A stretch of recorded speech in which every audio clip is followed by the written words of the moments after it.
الحمد لله وكفى والصلاة والسلام على عباده الذين اصطفى.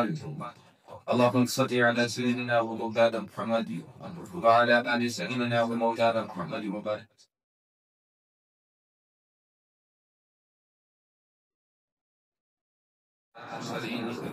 والحمد لله رب العالمين. سورة محمد سے مضامین کا تذکرہ تھا.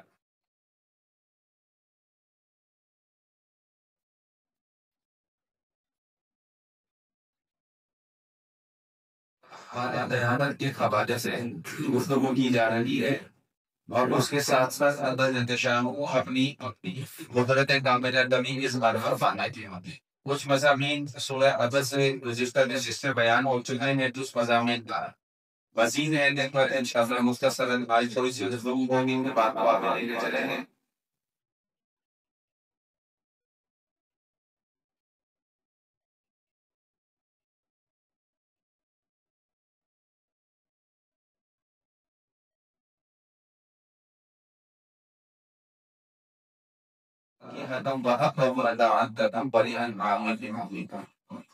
یہ جو منکرین قیامت کا انکار کرتے ہیں اور ان کو یہ چیز اچھا کی محسوس ہو رہی ہے یہ کیسے ذکیت ہے کہ ہم دور میں اور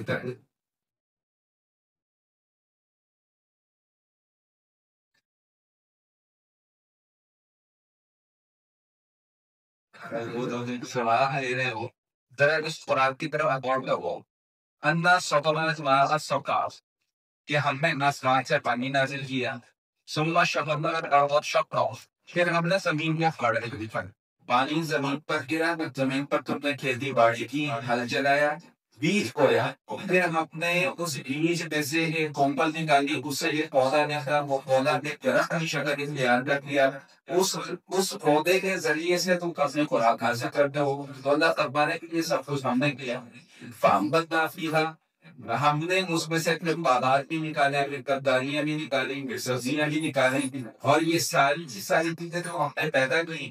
میوہ جات نے پیدا کی ہے. فرمایا کہ قَدَّرَ لَكُمْ وَجَعَلْنَا عَامِلُونَ یہ تمہارے فائدے کے لیے اور تمہارے چوپانے ہیں تمہارے جو جانتن ہیں ان کے فائدے کے لیے. وہی ہم بھی اسی سے خوراک حاصل کرنا ہے. ہمارے چوپائے ہمارے مویشی وہ بھی زمین سے خوراک حاصل کرتے ہیں. تو جو ذات اتنے کام رقصن دی ہے تو تو نے یہ کیوں بھائی 10 مطلب لگتا ہے کہ ہمارا ایمان ہے.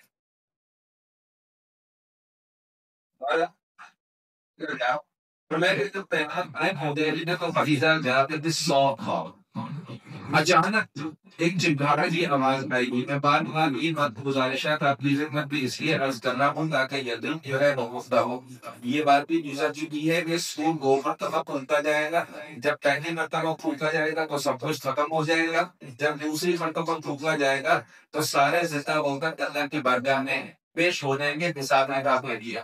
یہاں پر ایک بڑی خوبصورت سے بات مفصلی پہ اثر کی ہے. میں غور کرنا چاہوں گا. بتا کہ تو یفکو منگو من ابلیہ و امیہ و ابیہ و صاحبتہ و بنیہ کہ جب قیامت قائم ہو جائے گی تو سور کو لیا جائے گا. بھائی سے بھاگے گا. بھائی سے بھاگے گا. اولاد اپنی ماں سے بھاگے گی. اپنے باپ سے بھاگے گی. یعنی دور ہوں گے. ایک دوسرے کی مدد نہیں کر سکیں گے. ایک دوسرے کے ساتھ تعاون نہیں کر سکیں گے. شوہر اپنی بیوی کے پاس تعاون طلب کرنے کے لیے جائے گا تو وہ اس کی کوئی مدد نہیں کر سکیں گی. باپ اپنی اولاد کے پاس آئے گا تو وہ اس کی کوئی مدد نہیں کر سکیں. یہاں تو مفسرین نے بڑا خوبصورت سا نقطہ لکھا ہے. وہ فرمایا کہ دیکھو ترتیب کیسے رکھی ہے. اللہ نے پہلے فرمایا کہ یوم یفرق المرء من اخیہ. سب سے پہلے بھائی کا تذکرہ ہے. پھر ماں کا تذکرہ ہے. پھر باپ کا تذکرہ ہے. پھر بیوی کا تذکرہ کیا. بس سب سے آخر میں اولاد کا تذکرہ.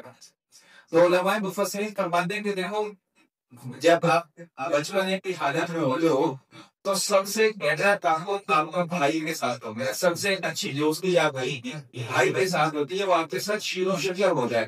آپ کا خطرات ہوتا ہے. آپ اپنے دل کی بات بھائی سے کرتے ہیں. کسی مسئلے میں پھنس جائیں تو سب سے پہلے بھائی کے پاس جانا ہے. تو فرمایا کہ دیکھو اس دنیا میں جس بھائی کو تم اپنا معاون اپنا مددگار سمجھتے تھے جب قیامت لانے وہ بھائی وہ تمہارے کسی کام بولے نہیں آ سکتے. اچھا آئی سے اگر کوئی مسئلہ آتا ہی ہوگا تو پھر وہ غمی نہیں، پھر پتا چلتا ہے اپنی ماں کے پاس یہ اما جو ہے اس مسئلے میں پھنس گیا ہوں، آپ میری تو مدد کریں. آئی سے تو یہ آپ ہو نہیں پا رہا، تو فرمایا کہ یہاں پر جس سے تم مدد طلب کرنے کے لیے جاتے ہو وہ اپنی ماں کے پاس قیامت والے دن وہی تمہاری ماں جس نے تمہیں اپنے سینے سے لگا کر اپنی چھاتی سے دھوپ پلایا ہے، 9 مہینے تک جس نے تمہیں اپنے پیٹ پہ رکھا ہے، جس کی پسپت ساری چیزوں سے بڑھ کر ہے تمہارے ساتھ، وہی ماں کے قیامت والے دن یہ کہہ لیے بیٹا میں آج میرے لیے کچھ نہیں کر سکتی. تیسرے نمبر میں بتایا کہ جب وہاں سے بھی کوئی مسئلہ حل نہیں ہوتا پھر آدمی جس کے پاس جاتا ہے باپ کے پاس. سربراہ جن کے باپ ہوتا ہے نا بڑا باپ ہوتا ہے، تو جب بھائی سے بھی کوئی مسئلہ حل نہیں ہو رہا، ماں سے بھی مسئلہ حل نہیں ہو رہا، تو اب کس کے پاس جا رہے ہیں؟ باپ کے پاس. تو فرمایا کہ جس باپ کو ان کا بڑا سمجھتے تھے، جس باپ کے متعلق تمہارا دماغ نہیں تھا کہ میں زندگی میں کہیں بھی کسی مسئلے میں پھنس جاؤں گا تو میرا باپ آ کر میری مدد کرے گا اور مجھے اس مسئلے سے نکال دے گا. فرمائیں گے آج قیامت والے دن وہی تمہارا باپ ہماری کوئی مدد نہیں کر سکے گا. پھر جب آدمی جوان ہو جاتا ہے نکاح کرتا ہے تو پھر سب سے زیادہ قربت کا تعلق اس کا کس کے ساتھ ہوتا ہے؟ وہی بیوی کے ساتھ. وہ باتیں جو وہ اپنے ماں باپ سے نہیں کر سکتا میں کس سے کرتا ہے؟ اپنی بیوی کے ساتھ. وہ اس کی حواس ہوتی ہے، ہر دن کی بات بیوی کے ساتھ شیئر کی جاتی ہے اور اس کے ساتھ ایک زندگی گزارنے کا کو گزارا جاتا بنتا ہے. تو فرمایا ایک دنیا کی زندگی میں جس بیوی کو تم اپنا سب سے قریبی جانتے تھے مانتے تھے، آج قیامت والے دن وہی بیوی تمہارے کسی کام نہیں آ سکے.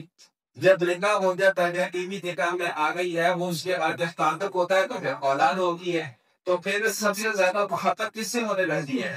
اولاد سے ہونے لگتی ہے. فرمایا کہ جس اولاد کے لیے تم قربانیاں لیا کرتے تھے، جس اولاد کے لیے تم محنتیں کیا کرتے تھے، جس اولاد کے لیے تم صبح سے شام تک مصروف رہتے تھے کہ میں کسی طریقے سے 4 پیسے کما کر اپنی اولاد کا پیٹ بھر دوں، اس کو کھلا دوں، اس کو اچھا لباس پہنا دوں، اس کو اچھی تعلیم دلا دوں. فرمایا کہ آج قیامت والے دن تمہاری یہ اولاد بھی تمہارے کسی کام نہیں آئے گی. تو کیا فرمایا کہ یوم یفر المرء من اخیہ وامہ وابیہ وصاحبتہ وبنیہ لکل امرئ منہم یومئذ شأن یغنیہ. ہر کوئی اس دن اپنی علیحدہ کے خدمت میں ہوگا، کوئی کسی کی مدد نہیں کرے گا. کیوں نہیں کرے گا؟ علماء کرام بتاتے ہیں یہ تو اس وجہ سے نہیں کر سکے گا کہ قیامت کی وحشت ہوگی، اس کی حیبت اتنی ہوگی، اس کی پہنچناکی اتنی ہوگی کہ کوئی کسی کی مدد نہیں کر سکے گا. اور دوسرا یہ تو فرمایا نا کہ بھائی سے بھاگے گا،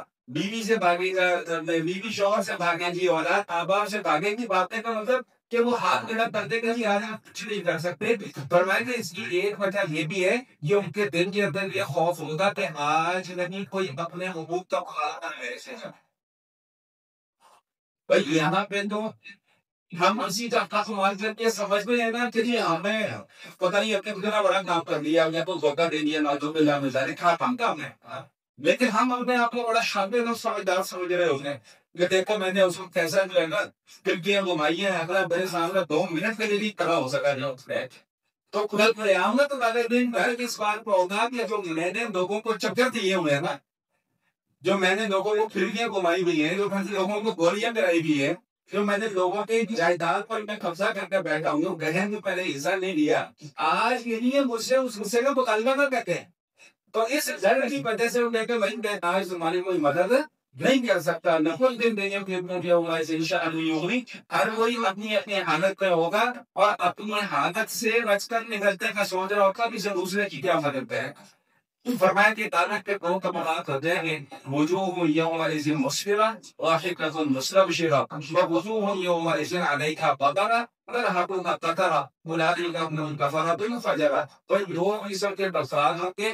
ایک طبقہ تو وہ ہوگا کہ جس کے چہرے چمک رہے ہیں، خوشی سے چمک رہے ہوں گے، ضاحکۃ مستبشرہ خوشی سے چمک رہے ہوں گے، چہرے کھڑے ہوں گے. کیوں؟ اس لیے کہ انہوں نے اپنی دنیا کی زندگی اللہ کے احکام کے مطابق گزاری ہوگی، اس لیے وہاں پر ان کو کوئی پریشانی نہیں ہوگی. اور دوسری طرف وہ لوگ ہوں گے کہ جن کے چہرے سیاہ ہوں گے، ترہقها غبرہ ان کے چہروں کے اوپر غبار کا پڑا ہوگا. فرمایا کہ کون لوگوں کے فرمایا کہ بلالی غفرۃ فجرہ. یہ وہ لوگ ہوں گے کہ جنہوں نے دنیا کی زندگی میں کفر کیا ہوگا یا دنیا کی زندگی میں فسق و فجور کی زندگی گزاری. یہاں پہ میں ایک بات عرض رکھتا تھا اس کو ذرا اچھے طریقے سے سمجھیں. فرمایا کہ اس دن بہت سارے جیسے روشن ہیں. نبی کریم علیہ السلام کو تسلیم نہیں ہے. ایک موقع کے یہ بات اشارہ فرمائی کہ قیامت والے دن سارے انبیاء کرام اپنی اپنی امتوں کے ساتھ ہوں گے. کسی نبی کے جتن ولی ہوں گے, کسی نبی کا دیکھ ولی ہوگا, کسی نبی کے اتنے ہوں گے, کسی نبی کے اتنے ہوں گے. اور فرمایا کہ سب سے زیادہ تعداد ہوگی وہ میری امتی ہوگی. نبی کریم علیہ السلام اور تسلیم نے کیا فرمایا کہ سب سے زیادہ تعداد میری امتی ہوگی. تو صحابہ نے عرض کیا کہ یا رسول اللہ اس دن آپ اپنی اتنی تعداد جو امتیوں کی ہوگی ان کو پہچانیں گے کیسے؟ تو حضور علیہ السلام نے ارشاد فرمایا کہ کون کے جو اعضائے جسم ہیں وہ چمک رہے ہیں. اعضائے جسم چمک رہے ہیں. تو اعضائے جسم جب تکیں گے جب دنیا میں وضو اور وضو کس کے لیے کیا جاتا ہے؟ نماز. تو جس نے نماز نہیں پڑھی اور جس نے وضو ہی نہیں کیا تو اس کی آگاہ کیسے کرتے تھے؟ تو گھما کے کا بات کہاں پر آ گیا ختم ہو رہی ہے؟ نماز پر. زبردست پر اس کا مطلب سمجھ رہے ہیں آپ بات ہے. تو گھما کے بات کہاں پہ آ کے ختم ہو رہی ہے؟ نماز کے اوپر. تو فرمایا کہ میرے پتیوں کے اعضائے وضو چمک رہے ہیں. اچھا محسوس نہ کرنا آپ کو گھما پھرا کے بات ادھر کیوں لے آتا ہے؟ ضروری ہے. نوجوان تصد والا گمراہ دیا جا رہا ہے مختلف فکروں کے ذریعے سے. وہ ایک یوٹیوبر ہے آج کل اندر بیٹھا ہوں نام لے کے میں نے اپنی مجلس کو گندا نہیں کرنا چاہتا. اندر بیٹھا ہوا ہے نظر کے ادھر ہی ہے. اس بدبخت نے اس حدیث کی تشریح کرتے ہوئے یہ کہا کہ یہ جو عقیدہ ختم نبوت کے منکرین ہے نا ان کا بھی نام لے کے ہم اپنی مجلس کو باطل زدہ نہیں کرنا چاہتے. کہتے ہیں کہ ان کے بھی آتا ہے کچھ جو ہم کریں. یعنی ایک طرف وہ عقیدہ ختم نبوت کا انکار بھی کرتے ہیں کہ ہم حضور کو آخری نبی نہیں مانتے, اور یہ بدبخت ان کو شامل کر رہا ہے کہ اس میں حضور علیہ السلام کے امتیوں میں. تو بھائی یہ اعضائے وضو کے چمک رہے ہوں گے نا, یہ صرف مسلمانوں کے چمک رہے ہیں. منافقین کے منافقین کے کفار کے نہیں چمکتے. کیوں؟ اس لیے کہ ان کا کوئی اعمال ہے ہی نہیں, کوئی عمل ان کا ہے ہی نہیں. کیوں عمل نہیں ہے؟ اس لیے کہ ان کا عقیدہ بولے نہیں. تو جب عقیدہ ہی نہیں ہے تو کسی عمل کی کوئی حیثیت نہیں ہے. اس لیے یہ آج کل کے یوٹیوبر جو فتنے ہیں ان کی باتوں میں آ کر اپنا دیوان اپنے اعمال اور اپنا عقیدہ خراب کرنے کی ضرورت نہیں ہے. کوئی اشکال ہے تو ہمارے پاس ہے, انشاءاللہ آپ کا اشکال مکت کرتے ہیں. تو بعد کیا فرمایا کہ وجوہ یومئذ مسفرہ ضاحکۃ مستبشرہ ووجوہ یومئذ علیہا غبرہ ترہقها قترہ اولئک هم الکفرۃ الفجرہ. بعض چہرے اس دن چمکدار ہوں گے, خوش و خرم ہوں گے, اور بعض چہرے کالے دیں گے, وہ درد و غبار کھڑی ہوگی اور ان کا کوئی ٹھکانہ نہیں ہوگا. یہ لوگ ہوں گے اولئک هم الکفرۃ الفجرہ, یہ کافر اور فاجر قسم کے دو ہوں گے. یہاں پر سورہ ابس مکمل ہوتا ہے. اس سے اگلی جو سورت آتی ہے اس سورت کا نام ہے سورۃ التقدیر, اور اس کے بعد جو سورت آتی ہے اس سورت کا نام ہے سورۃ الانفطار. اس سورۃ تقدیر کا نام سورۃ التقدیر کیوں ہے؟ میں پہلی آیت پڑھ دیتا ہوں تو آپ اس کا معنی سمجھ جائیں کہ اذا الشمس کورت, یہ کفر تقدیر سے نکلا ہے. تو اذا الشمس کورت, جب سورج کو بے نور کر دیا جائے گا, اس کی روشنی ختم کر دیا جائے گا. حضور علیہ السلام سے سیدنا ابو بکر صدیق رضی اللہ تعالیٰ عنہ نے مرتبہ عرض کیا کہ یا رسول اللہ, آپ پر بڑھاپے کے آثار نمایاں ہو گئے ہیں, آپ بڑھاپے کی طرف گامزن ہیں. تو نبی کریم علیہ السلام نے ارشاد فرمایا ہے مجھے قیامت کی فکر نے قیامت کے غم نے پورا کر دیا ہے.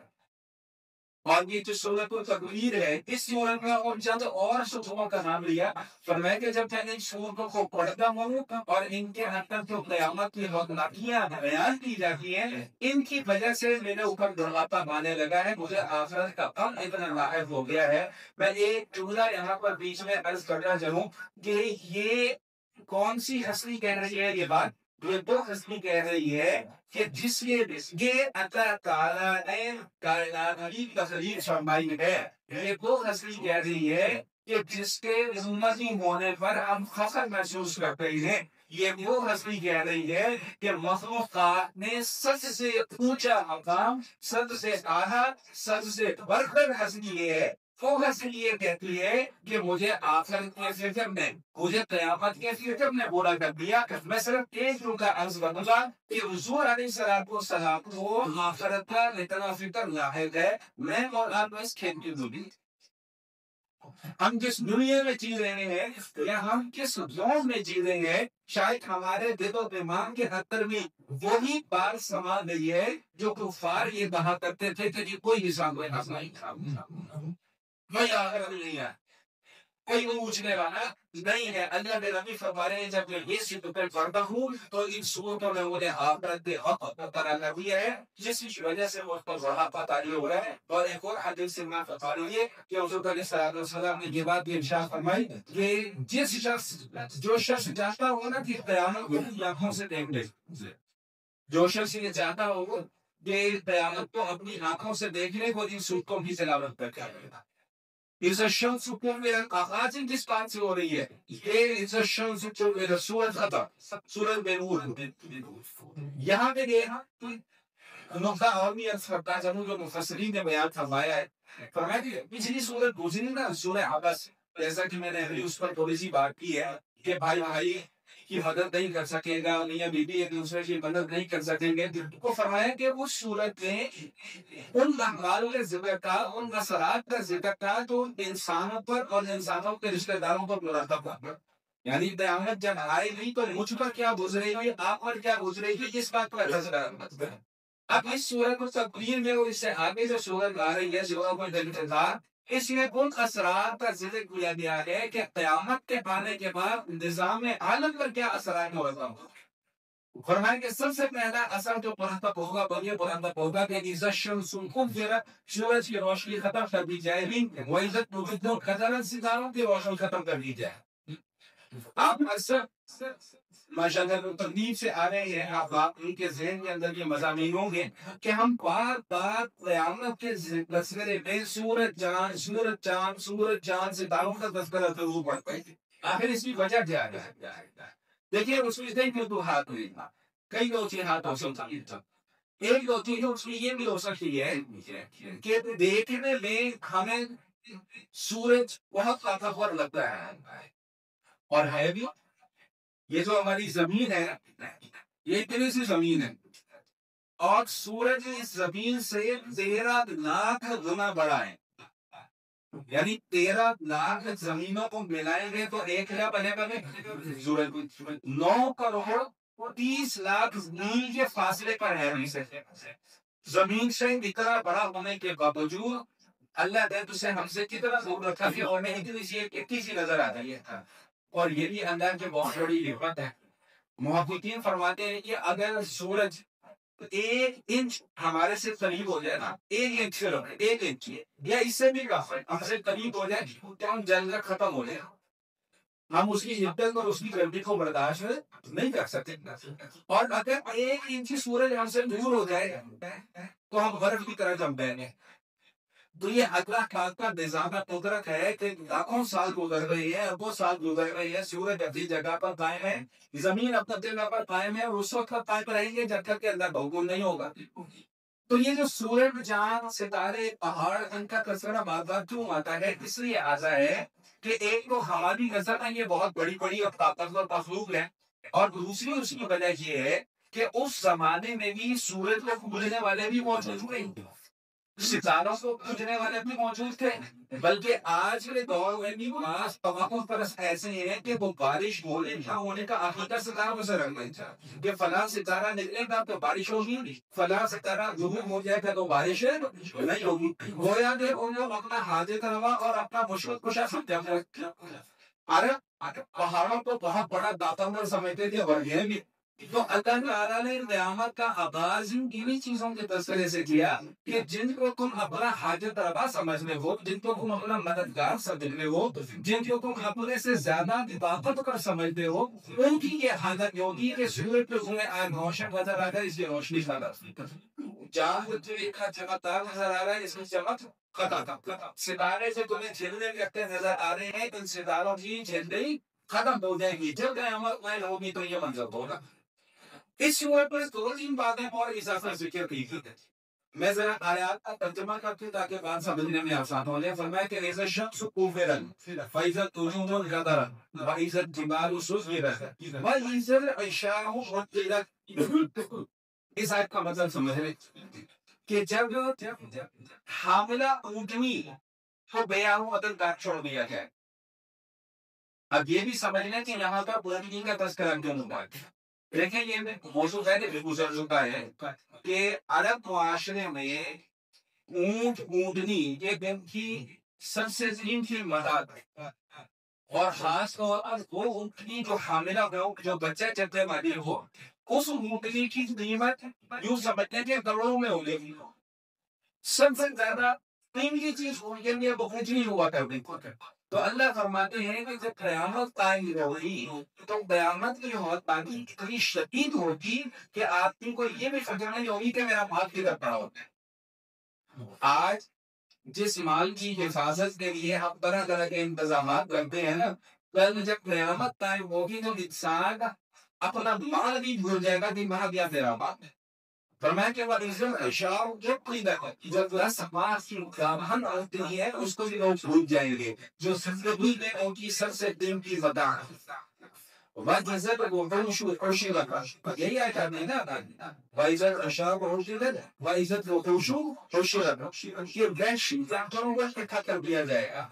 صرف انسان بھی اکٹھے نہیں ہوں گے، وہاں پر وحشی جانوروں کو بھی اکٹھا کر دیا جائے گا۔ علماء فرماتے ہیں کہ جب قیامت قائم ہوگی تو حالت یہ ہوگی کہ جانور بھی مارے کھڑے ہوں گے، کوئی سمجھ پر نہیں آ رہی ہوگی کہ کدھر جانا کدھر نہ جانا۔ وَإِذَا الْبِحَارُ سُجِّرَتْ، یہ جو سورج سمندر تو نہیں اتنا بڑا نظر آ رہا ہے نا، اس کو حَصَادًا مَنْصُورًا، اس وقت اتنا گرم کر دیا جائے گا کہ اس کا سارا پانی بھاپ ہو جائے گا۔ سمندر میں پانی نہ کی کوئی چیز باقی نہیں ہے۔ یہ قیامت کی علامات قرآن بیان کر رہا ہے۔ اور اس کے بعد فرمایا کہ وَإِذَا الْبِحَارُ سُجِّرَتْ وَإِذَا النُّفُوسُ زُوِّجَتْ، لوگوں کو توڑے کر دیا جائے گا۔ یہاں پر سمجھ میں دو باتیں سکتا ہے۔ ایون باتوں میں لگا کہ فصیل فرماتے ہیں کہ اس آیت کا مطلب یہ ہے کہ وَإِذَا النُّفُوسُ زُوِّجَتْ، کہ جو انسان کی روح ہے اس کو دوبارہ اس کے جسم کے ساتھ ملا دیا گیا۔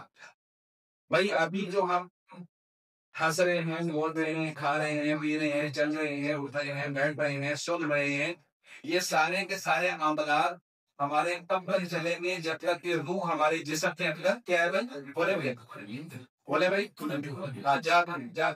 جب تک روح ہمارے جسم کے اندر موجود، جس دن روح جسم سے نکل جائے گی اس جسم کی کہانی کیوں ختم ہوگا۔ اس کو 6 فٹ کے گڑھے میں ڈال دیا جائے گا اور اس کی آواز 3 دن کے بعد میں جسم ٹوٹے گا، پھر بھٹ جائے گا۔ آج ہم اس جسم سے اوپر ناز کرتے ہیں نا کہ کیا میری زبردست باڈی ہے، میں کیا چیز ہوں۔ 3 دن سے زیادہ اس جسم کی کوئی اوقات ہے۔ 3 دن کے بعد یہ جسم ٹوٹے گا، پھٹ جائے گا، کوئی موڑے آئیں گے، کھا جائیں گے، یہ زمین کے اندر ویسا ہو جائے گا، مٹ جائے گا، ہڈیاں ہم پوشیدہ ہو جائیں گی۔ جب قیامت والے حضرت اس جسم سے بھی دوبارہ کھڑا کرے تو اس جسم کے اندر روح کو بھی دوبارہ داخل کرتا۔ ایک مطلب یہ اس میں یہ بیان کیا، اور دوسرا مطلب اس کا یہ بیان کیا کہ ہر طبقے کے افراد اس طبقے میں جا کر شامل ہونا شروع ہو جائے گی۔ کیا مطلب؟ نمازیوں کا تبورہ ہوگا تو سارے کے سارے نمازی ایک جماعت میں، زکوٰۃ ادا کرنے والوں کا طبقہ تو سارے کے سارے زکوٰۃ ادا کرنے والے ایک جماعت میں، روزہ رکھنے والوں کی علیحدہ جماعت، نماز پڑھنے والوں کی علیحدہ جماعت۔ اسی طرح جو گنہگار لوگ ختم ہوں گے، چور چوروں کے ساتھ، شرابی شرابیوں کے ساتھ، بدکار بدکاروں کے ساتھ، جھوٹ بولنے والا جھوٹوں کے ساتھ، منافق منافقین کے ساتھ، جزاب جزابین کے ساتھ، تو ہر کوئی ایک علیحدہ جماعت جو ہے وہ بنا دی جائے گی۔ یہ مطلب ہے مریض نفوس ضروریت، اگلا جو پسند ہے میرا پسندیدہ جس کے اوپر اس سے مرتبہ بات کر چکا ہوں، آج دوبارہ بات آئی ہے، دوبارہ بات کروں گا۔ What is that موجودہ صحیحت فی الذی من وجدت، کہ جب زندہ دنفور کی ہوئی بچی سے قیامت والے دن پوچھا جائے گا کہ تیرا جرم کیا تھا، تجھے کیوں زندہ کر دیا گیا، بتا، آج اب میرا حق تجھے واپس دیتا۔ عرب میں سارے قبائل میں بیٹا ادھر سے آؤ، متنازع کھلا ہوا ہے، ادھر سے آؤ۔ عرب میں بعض قبائل ایسے تھے کہ جن کو بیٹیوں کی پیدائش برداشت نہیں، وہ کہتے تھے بیٹی پیدا ہوئی ہے تو مجھے اس بیٹی کا ہاتھ کسی دوسرے شخص کے ہاتھ میں تھمانا پڑے گا، مجھے بھی کسی کو اپنا داماد بنانا پڑے گا، یہ میری عزت نفس کا مسئلہ ہے، کسی کو میں اپنا داماد بناؤں یہ چیز میرے لیے قابل برداشت نہیں تھی۔ اس لیے بعض قبائل یہ حالت کہ جب ان کے گھر میں بچی پیدا ہوتی تھی وہ بندہ ہی گھر سے ڈوب چلا جاتا، یہ میرے گھر کو نہیں آتا۔ اور بعض قبائل ایسے وقت تھے کہ جو زندہ بچی کو زمین کے اندر گاڑ میں جاتا تھا۔ میں مولانا صاحب کا بیان سن رہا تھا، وہ فرما رہے تھے کہ مکہ میں ابھی بھی یہ چھوٹا سا قبرستان ہے، حرم کے احاطے پہ شاید ہے نا جی، ایسے تو اس جگہ کو انہوں نے کوئی تعمیر نہیں کی، وہاں پر اس جگہ کو ایسے ہی چھوڑا ہوا ہے، وہ جگہ ہے جہاں پر بچیوں کو زندہ تربیت کیا جائے، اس جگہ کو انہوں نے کچھ نہیں دیا، چھوڑ دیا۔ یہ ذہنی خباثت اور یہ جو ذہنی شیطان ہے یہ آج کے معاشرے میں اسرائیل تک چل رہا ہے۔ بیٹی پیدا ہو گئے تو قیامت پڑتی ہو، بیٹی پیدا ہے اللہ کی بس، اس پر پھر میں کئی مرتبہ بات کر چکا ہوں۔ تو بیٹا جس کی مرضی سے ہوگا وہ اللہ کی مرضی سے نہیں ہوگا۔ ہمیں نعوذ باللہ ثم نعوذ باللہ اللہ کی طرف ان تمام باتوں کی نسبت کی گئی جس میں نقصان ہو۔ کوئی مر جائے، ہم جب تعزیت کرنے جاتے ہیں کیا کہتے ہیں جی، بولے بھائی کیوں بھائی، جب زندہ کہتے تھے وہ اللہ کی مرضی سے زندہ نہیں کہتے تھے۔ اس لیے میں بارہا یہ عرض کرتا ہوں کہ جب تک کسی کے پاس افسوس کرتے جائے، تعزیت کرتے جائے، تو یہ کہا کریں کہ اللہ کا حکم اللہ کی مرضی، بھائی زندہ بھی کوئی اللہ کی مرضی سے دے، زندہ بھی کوئی اللہ کے حکم سے دے، ہمارے لیے تو بھی اللہ کے حکم سے بڑھ گئے۔ تو اسی طرح جب بیٹے کی پیدائش ہوئی تھی تو کہتے ہیں کہ پاپا جی بھی دعا کام کرتے ہی فلاں پیر صاحب کا تعمیر کیا تو کام کر گیا، اور جب بیٹی پیدا ہوتی ہے تو نہایت افسوس کے ساتھ وہ جی اللہ کی مرضی، لا حول ولا قوت الا باللہ۔ بھائی کوئی سکنا یہ ایسی سوچ کے ہوتا، بیٹے کس کی مرضی سے آ رہا ہے؟ تمہاری مرضی سے آ رہا ہے، تمہارے پاس کیا پلا ہے بیٹے پیدا کرنے کا؟ میں یہ کہتا ہوں کہ آج یہ دور میں عورت کی سب سے بڑی دشمن جو ہے نا وہ صرف عورت ہے۔ کسی کے ایک یا دو بچیاں پیدا ہو لیں نا تو سب سے پہلے تکلیف جس کو شروع ہوتی ہے، بولے بھائی ساس ہو، ساس کو تکلیف شروع ہو جائے گی کہ یہ کیا پیدا کیے، اس بدبخت عورت سے کوئی پوچھے کہ تو عورت نہیں ہے، جس کے پیٹ سے تو پیدا ہوئی وہی تو عورت تھی، جس کے پیٹ سے تیرا باپ پیدا ہوا وہی تو عورت تھی۔ اب تیرے گھر پہ بچے کی پیدائش ہوگی تو اتنی تکلیف کیوں ہے؟ یا تو یہ دعویٰ کرو کہ اب خدا ہے، اب ان بچے سے چاہے تو بیٹی پیدا کر لے، چاہے تو بیٹا پیدا کر لے۔ اگر یہ دعویٰ نہیں کر سکتے اور حقیقت کا تم نہیں کر سکتے تو بھائی اللہ کی رضا پر راضی تو نہیں ہے، تکلیف کیا ہے بیٹی سے آپ کا؟ یہ وہ ذہنی کو سماجی ہے جو اس جاہلانہ معاشرے ہوتی آج ہمارے اندر بھی رائج ہو چکی ہے۔ یہی وجہ ہے کہ نبی کریم علیہ الصلوۃ والتسلیم نے بیٹیوں کی اتنے فضائل بیان ہوتا ہے. میں مختصر اگر آپ کے سامنے بیان کرتا ہوں، پھر میں اپنی بات کو مکمل کرتا ہوں. حضور علیہ الصلوۃ والسلام نے ارشاد فرمایا کہ جس شخص کو اللہ نے 2 بیٹیاں دی ہوں، کتنی میسا بھائی طرف بیٹھے 2 بیٹے، اور فرمایا کہ وہ ان 2 بیٹیوں کی پرورش کرے، تعلیم پہ، تربیت پہ، ان کو والد امت تک وہ پہنچ جائیں. تو حضور علیہ السلام فرماتے ہیں کہ قیامت والے دن یہ شخص ایسے میرے ساتھ ہوگا جیسے یہ 2 خدریاں ایک ساتھ ہیں. تو بیٹیوں کی پرورش پر ایک اور حدیث میں ارشاد آتا ہے کہ جس شخص کی 3 بیٹیاں ہوں یا جس شخص کی 3 بہنیں ہوں، 2 علیحدہ بات ہے، 3 بیٹیاں ہوں یا 3 بہنیں ہوں، اور وہ ان کا خیال آتے ہیں، ان کے ساتھ حسن سلوک کریں، ان کا حصہ بعد میں ہے. یہ نہ کہیے کہ بہن کو دینا ضروری نہیں ہوتا، یہ نہ کہیے. تو اللہ کے حبیب صلی اللہ علیہ وسلم ارشاد فرماتے ہیں یہ قیامت والے دن وہ جنت کے اندر داخل ہوگا. 3 بیٹیوں کی پرورش پر، 3 بہنوں کی پرورش پر. 10 بیٹے 5 لوگوں کو جنت کی بشارت نہیں ہے. 10 بیٹے 5 لوگوں کو جنت کی بشارت نہیں ہے. 10 بیٹے آپ تو حضور نے یہ نہیں فرمائیں گے کہ قیامت والے دن کو پہلے پاس ہو گئے. 2 بیٹیوں کی پرورش کر دو، اللہ کے نبی صلی اللہ علیہ وسلم فرماتے ہیں قیامت والے دن کو میرے ساتھ ہوگا. 3 بیٹیوں کی پرورش کر دو، اللہ کے حبیب صلی اللہ علیہ وسلم کے ارشاد فرماتے ہیں کہ جنت کے اندر داخل ہو جاؤ.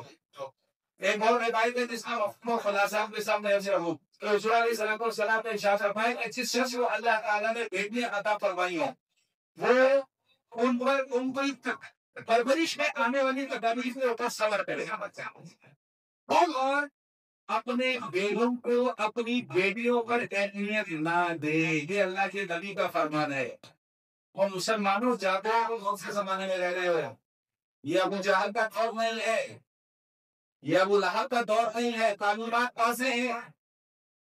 فرما دیا کہ بیٹے کو ترجیح نہ دو، بیٹے کو بنا کے قیامت پر دو شخصیت کے اندر داخل.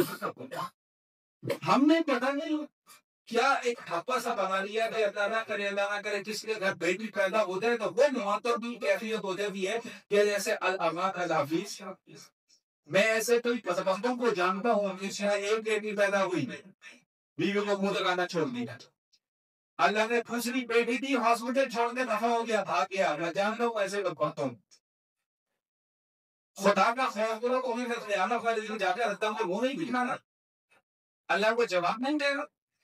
وہ بیٹا ہو یا بیٹی ہو، آپ کو نعمت ہے. اگر میں اس نعمت کی قدر نہیں کروں گا تو اللہ تم سے یہ نعمت چھین لے گا. اور میں یہ پہلے اپنے مرتبہ گزارشات کر چکا ہوں کہ ناشکری کی وجہ سے جب اللہ کو نعمت چھین لیتے ہیں تو وہ دوبارہ نعمت ملتی نہیں. اللہ خود ارشاد فرمایا یخلق ما یشاء یہب لمن یشاء اناسا ویہب لمن یشاء ذکور او یثبتهم ذکرانا واناسا ویجعل من یشاء عقیما. اور جو چاہے اللہ پیدا کرے، کسی کو صرف بیٹے دیتا ہے، کسی کو صرف بیٹیاں دیتا ہے، کسی کو بیٹے دیتا ہے، بیٹیاں بھی دیتا ہے، اور کسی کو اللہ کچھ بھی نہیں دیتا. حقیقت اللہ کیا کہنا ہے کہ ہم تم سب طرف سے خدا بن گئے. تمہارے ذہنوں کے اندر اب سے یہ باتیں آنا شروع ہوگی کہ بیٹا ہوگا تو وہ عورت نہیں اچھی ہے، بیٹیاں ہوگی تو وہ عورت اچھی نہیں ہے. بھائی میں خود الحمدللہ بیٹیوں بنا، میں بیٹیاں مجھے اچھے طریقے سے وہ دن آج بھی آ رہا ہے. میرے گھر میں میری تیسری بچی کی پیدائش ہوئی. میرے خاتون کی پارک باتیں نہیں آئی تو وہ کہتے بھی جاتے پر اب کیا نہیں کس کو رہی ہے مجھے. میں نے کہا اگر بیٹا پیدا ہو جاتا تو تیری مرضی سے پیدا ہو جاتا. بتاؤ آج جواب تھے اس بات. بھائی بیٹی میری ہے، پالنا میں نے ہے، پرورش میں نے کرنی ہے، کیوں کس چیز کی تکلیف ہے؟ تو جس کی بیٹیاں ہیں پرورش وہ کرے گا، ذمہ دار وہ ہے. معاشرے کو اس بات پر کیا تکلیف ہے کہ اس کے گھر بیٹیاں پیدا ہوتی چلی جا رہی ہے؟ تمہارے پاس یہ اس لیے آپ کہاں سے آ جاتے ہیں؟ تو اللہ فرمانے کے وعزت موجود ہے وہ سری ہے جن لوگوں نے اپنی بچیوں کو زکات ادا کیا، انہوں نے جسمانی طور پر لیا، مالی طور پر زکات ادا کیا. ہم بیٹیوں کی اہمیت اپنے گھروں کے اندر، اپنے معاشرے کے اندر بالکل ختم کر دے رہے، بالکل ان کو سے کچھ ڈال دیں گے. بیٹا ان کو جو سر پر دکھاتے ہوئے کل کو یہی بیٹا جوتے مارے گا، گھر سے باہر نکالے گا. یا تو بیٹیاں تو محبت کرنے والی ہوتی ہے، سب اپنے کھانے کی چیز ہے۔ حدیث شریف میں آتا ہے کہ جب سیدہ فاطمہ رضی اللہ عنہا نبی کریم علیہ الصلوۃ والتسلیم کی خدمت میں حاضر ہوتی تھی، حضور علیہ الصلوۃ والسلام اپنی جگہ سے اٹھ جایا کرتے تھے، سیدہ فاطمہ کا ہاتھ اپنے ہاتھوں میں لیا کرتے تھے، ان کے ہاتھ میں چونا کرتے تھے، پھر انہیں وہ اپنی جگہ پر بٹھایا کرتے تھے۔ اسی طرح فرماتے ہیں کہ جب نبی کریم علیہ السلام و تسلیم سیدہ فاطمہ رضی اللہ تعالیٰ عنہا کے پاس تشریف لے جاتے تھے، وہ بھی کھڑی ہو جائے کرتی تھی کہ میرے والد صاحب آئے ہیں، ان کا ہاتھ اپنے ہاتھ پر لیتی تھی اور پھر ان ہاتھوں کو چوما کرتی تھی اور ادب اور احترام کے ساتھ پھیلایا کرتی تھی۔ ہمارے دین نے ہمیں یہ کام کیوں بہانا سکھا رہا ہے؟ ہمارے دینوں نے جنہیں سکھایا ہے کہ باپ ہوگا، جو اللہ نے باپ بنایا ہے، اگر اللہ نے تمہیں بیٹی دی ہے تو بیٹی کا یہ مقام اور مرتبہ ہے کہ اسے بھی اپنی جگہ چھوڑ دو، اپنی جگہ پر اپنی بیٹی کو دلاؤ۔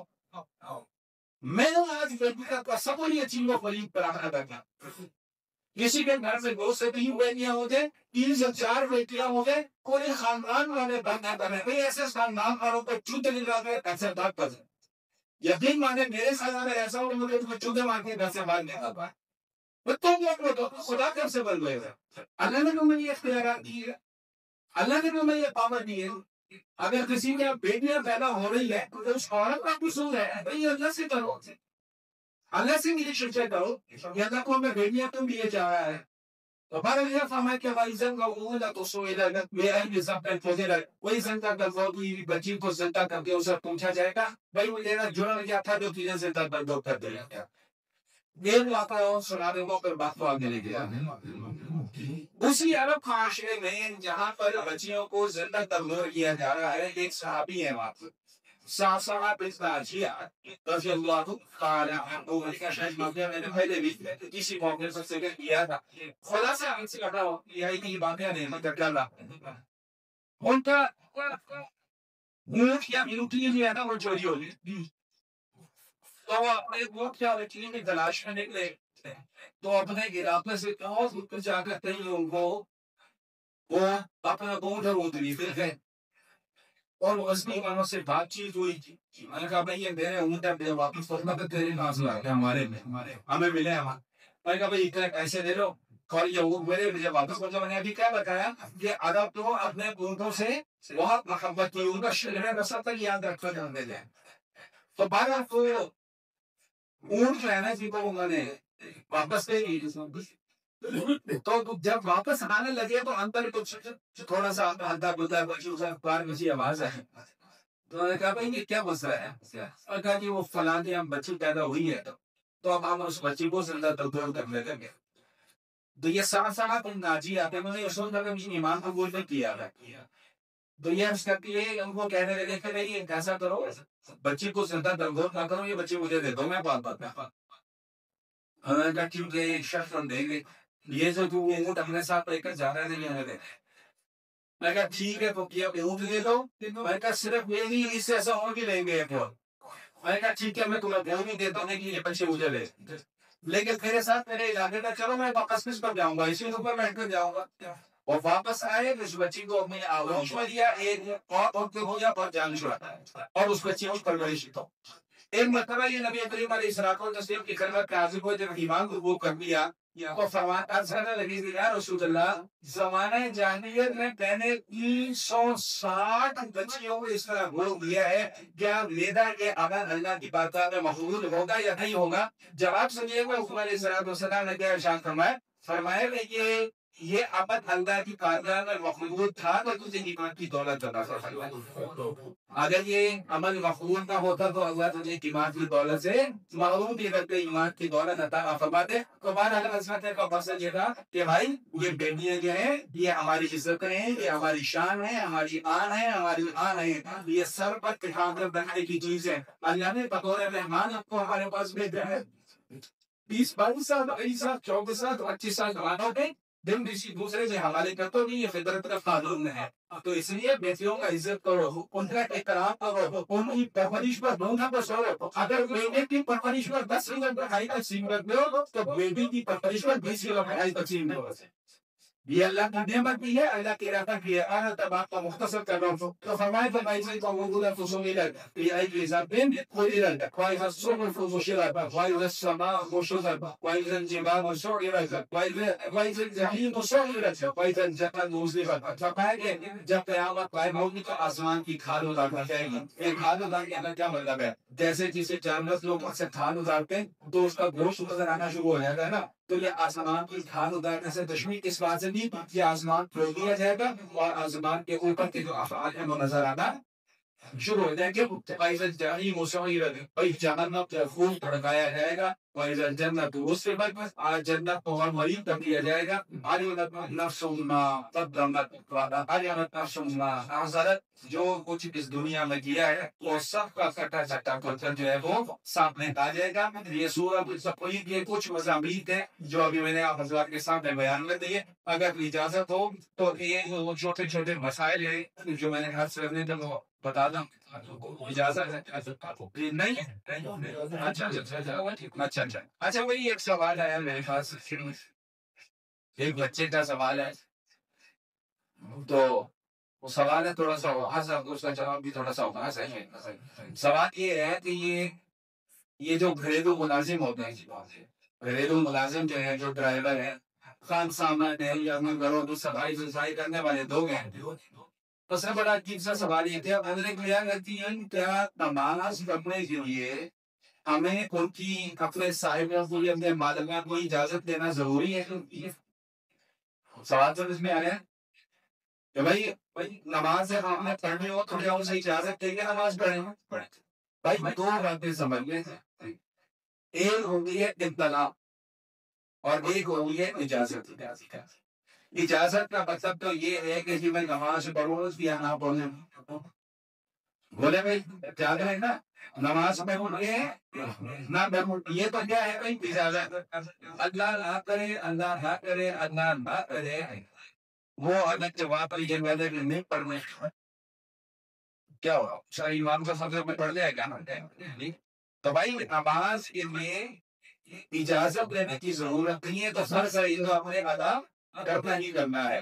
ہاں ابتدا ضرورت کرنے کے لیے میں نماز پڑھنے کے لیے جا رہا ہوں. وہی مسئلہ سمجھ میں آ گیا کہ نہیں آ گیا؟ ایک کیا ہے اجازت یہ نماز پڑھنے پہ نہ پڑھے. اگر خدا نہ فاصلہ اللہ نہ کرے، اللہ نہ کرے ایسی صورت میں آپ درپیش ہو کہ آپ کا مالک آپ کو نماز پڑھنے کی اجازت نہیں دیتا. آپ پہ تو بہتر کا باس ہے وہ آپ کو نماز پڑھنے جانے نہیں دیتا. تو بھائی نماز کے لیے معاف نہیں ہے کہ نماز پڑھنی پڑے گی. تو بھائی اللہ کا نام پر تو دوسری کو تلاش کرو. اور تیسرا سارا کا سارا ببال اس ظالم کے اوپر ہوگا جو نماز پڑھنے میں یہ اجازت نہیں دیتا. ایک مسئلہ. دوسرا مسئلہ بزرگوں سے معذرت کے ساتھ. میں نے پہلے ایسے بزرگوں سے معذرت کے ساتھ بھائی یہ کرسیوں والا جو ایشو ہے نا یہ تو ضرورت سے زیادہ بڑھتا چلا گیا ہے. مجھے ابھی پچھلے دنوں میں کئی لوگوں نے آ کر یہ کہا کہ جی بزرگوں میں تو کرسیوں میں بیٹھنا سمجھ میں آتا ہے، یہ حدیں کرتے نوجوان کیوں آ کر کرسی پر بیٹھتے؟ میں کہا مجھے آپ کو سمجھا سکتا ہے اور اس طرح سمجھا کر اور اس طرح سمجھا گا. بھائی بزرگ ہیں کوئی تکلیف ہے تو آ رہے ہیں سمجھ میں آ رہا ہے کہ چھ بجے آتے کرتے تو کسی آپ کو کرسی پر بیٹھے اور اوپر سے سونے پہ سہارا کرسی پر آگے بیٹھ رہے ایسے آ جا رہا ہے. یہ تمہارا دفتر ہے، اپنے دفتر کو نہیں بیٹھا اس طرح. مسجد ہے، مسجد میں مسجد رہنے دو، مسجد کو ٹینشن نہ بناؤ. مسجد کے آداب کا خیال رکھو. مسجد کا اپنا ایک موقع ہونا ہے. یہاں پہ لباس بھی پہننے والا ہے تو انسانوں والے لباس پہننے والا ہے، جانوروں والا لباس نہیں پہن رہا. کل یہ دیکھا کہ ایک بچے کو لائے مسجد میں اتنی نکل اسے بنائی ہے. تصویریں بنی یہاں پہ بھی جو آٹم بنے ہوئے پیچھے بھی جو آٹم بنے وہی ایسی کون سی قیامت آن پڑی ہے کہ اس ان کپڑوں کے علاوہ انہیں کوئی لباس نہیں مل رہے ہیں مسجد میں لانے کے لیے بچوں کو. بھائی یہ مانگ رہے ہیں کہ صدر میں داخل جائے گا. میرے جو سوشل میڈیا کے ساتھیوں نے کہتے ہیں یہ مسئلہ بھیجا ہے کہ یہ رات صدر کے اندر داخل ہے. حضور علیہ السلام نے فرمایا نہ کوئی شخص کسی جنت کے رام کو دیکھے، نہ کوئی شخص کسی موتا کے رام کو دیکھے. جو شجرے پہلے کسی موتا کا سطر دیکھنے کی اجازت نہیں دیکھی وہ زندہ کا سطر دیکھنے کی کیسے اجازت ہے؟ اور بچوں کو جو لباس آپ آج پہنانے ہیں اگبتیوں نے جا کے کوئی لباس پہنتے. تو اس لیے بھائی میری گزارش آپ سب سے یہی ہے کہ یہ کرسیاں صرف بزرگوں کے لیے ہیں, انہیں کے لیے رہنے دیں. آپ کو کرسی پر بیٹھنے کی اجازت بولے بھائی بولے نا سب کو آپ نہیں ہے. ہمیں کہتے ہو کہ مولوی سے کچھ لکھے آیا. تو آج میں آپ سے پوچھ رہا ہوں کہ کرسی پر بیٹھنا کون سی حدیث میں لکھا ہوا ہے؟ یہ تو شکر کرو کہ علماء کرام نے آپ کو اجازت دی ہے. کسی حدیث سے ثابت نہیں ہے کرسی پر بیٹھنے تماش پر, زمین پر بیٹھنے تماش پر. یہ تو آپ کو علماء کرام نے اجازت دی ہے کہ بھائی آپ وہ بھائی بازار بزرگوں معذرت کہ وہ کاپے بھی پہلے جیسے کاپے بھی رہے ہیں, اب نہیں زمین میں بیٹھا جاتا. تو اس لیے رخصت ہے کہ نہیں کرسی پر بیٹھ لو, لیکن بھائی خدا کا مسئلہ ہے مسئلوں کی عادت ہے کہ تماشے نہ تاشے تماشے نہ لگاشے. 6 کرسیاں ادھر کھڑی ہوگی, 6 کرسیاں ادھر کھڑی ہوگی, 6 ایک مسجد میں نماز پڑھنے کے لیے مجھے ان کا نظام کو وہ سمجھایا. اللہ کرے یہ نظام آپ مسجد کے اندر قائم ہے. آمین تو بولتے بھائی. وہ کرنے میں کرسی رکھی ہوئی ہے, وہ کرسی اٹھاتا ہے, نماز پڑھتا ہے, اور کرسی واپس آنے کے بعد چلایا ہے. ہمارے یہاں لوگ کیسے میں بھی دوبارہ نہیں, اگر ہم نے اس کونے سے اٹھا کے یہاں پر کرسی رکھ لی ہے تو اب خادم صاحب آئیں گے وہی کرسی اٹھائیں گے, میں نہیں اٹھاؤں گا. بھائی اگر آپ وہاں سے کرسی اٹھا کر یہاں تک لانے کی طاقت ہے تو واپس رکھنے کی طاقت بھی تو ہے کہ نہیں ہے؟ وہ طاقت کو ختم ہو گئی, اب کہاں چلی گئی مسالی مسالی. اس لیے بھائی کے ہاتھ کے لیے میری آپ سے درخواست ہے کہ بھائی مساجد کو مساجد رہنے دیں, یہ گھر کا ڈرائنگ روم نہیں رہے, اس کو گھر کے ڈرائنگ روم کے اندر تبدیل نہ کریں. اللہ میرا کہنا اور آپ اس بات کا سننا قبول فرمائے. باقی الحمدللہ.